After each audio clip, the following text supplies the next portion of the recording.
the Holy Trinity. Today we're gonna talk about the fundamentals of film photography. Exposure triangle.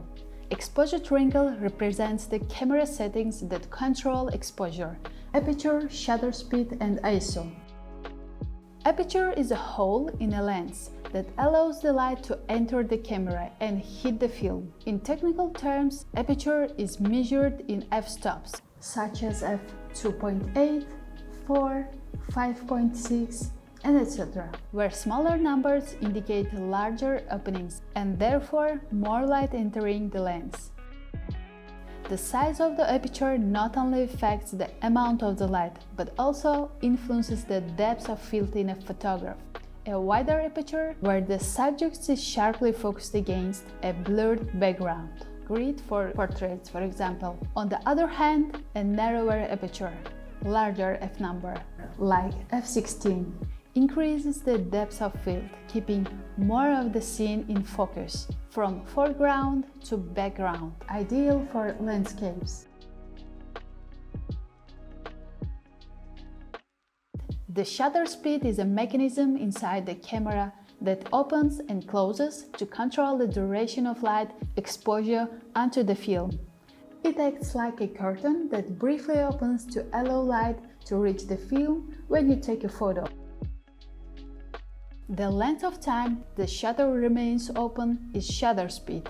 It's measured in fractions of a second. The faster the shutter speed, like 1/5000th, the less time light has to reach the film, so moving objects appear frozen in your photo. Also, it minimizes the chance of blur caused by camera movement.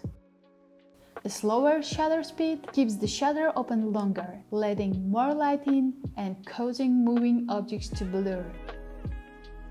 A stable tripod is essential to keep your camera steady during the long exposure.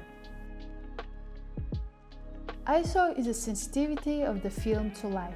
Film comes with a specific ISO ratings, such as 100, 200, 800. A lower ISO number, for example 100, indicates low sensitivity to light, suitable for bright conditions.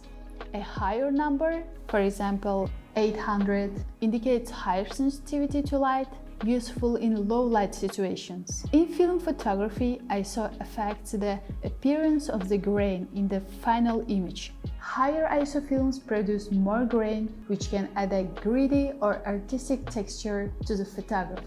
Lower ISO films typically have finer grain, resulting in smoother and more detailed images.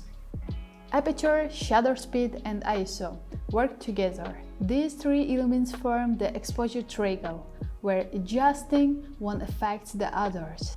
You'll need to balance them. You can use light meter. It may be handheld, your camera's built-in if it has one, or an application. There will be another video about light meters and how to use them. So, see you soon!